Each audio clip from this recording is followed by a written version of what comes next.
Jordan Peterson and Destiny sat down for a pretty heated debate, and there were many moments where things got hot, but mainly for the same reason that I'm going to show you here. Here's the clip, and then I'll finish by briefly explaining the opportunity that this presents for conservatives, yes, but more importantly, for the Christian church. I told you at the beginning of this conversation that the progressive leftists were on the side of the pharmaceutical companies. It's not about being on the side of the pharmaceutical companies. It's about Really? yeah. It's Yeah, about, what I see as the unholy part of that alliance with the pharmaceutical companies is that it dovetails with the radical utopians' willingness to use power to impose their utopian vision. Well, then what do you Because make of the otherwise, fact how that- would you explain it? Because the leftists should have been the ones that were most skeptical about the bloody pharmaceutical companies. And they jumped on the vaccine bandwagon in exactly the same way that you're doing right now. Pharmaceutical companies have helped us tremendously throughout the... Right, there we go. Fine. No, think modern I don't medicine think so. hasn't? No, I don't think Then so. you're just wrong. I think they're You're utterly completely wrong. I see. So you don't think that the pharmaceutical companies who dominate the advertising landscape with 75% of the funding are corrupt?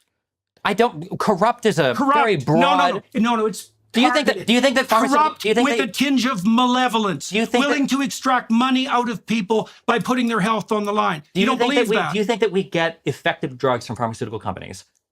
Not particularly. Okay.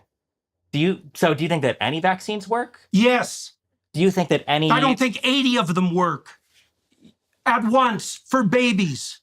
I think that's a little risky. But yet we've been on this vaccine schedule for how many decades? Like and babies this, don't... like this, not like this, not carefully. I had a ton of vaccines when I was a child. I'm pretty sure that was the norm for people. There were a ton of vaccines. There's way more now. Okay. You see, what this importantly highlights is the flip in what it means to be conservative and liberal. It's the conservatives that are now more skeptical of big corporations, the media and medical establishments, and pharmaceutical companies and the current recommended vaccine schedule. The term woke has been hijacked by the progressive left, but dare I say it, the conservatives are truly woke now, truly awake. Peterson's frustration here throughout this entire debate was the left's failure to stand for what it's always stood for: the poor, injustice at the hands of big corporations, and skepticism of pharmaceutical companies. These positions have now been taken by actually traditional religious conservatives. It's actually cooler, countercultural, and rebellious to be a religious conservative, almost like it was in the early days of Christianity. This is critically important, because this is precisely the factor that attracts young people. More and more are getting sick and tired of being sick and tired, being lied to, being taken advantage of, and being used by our currently corrupted institutions.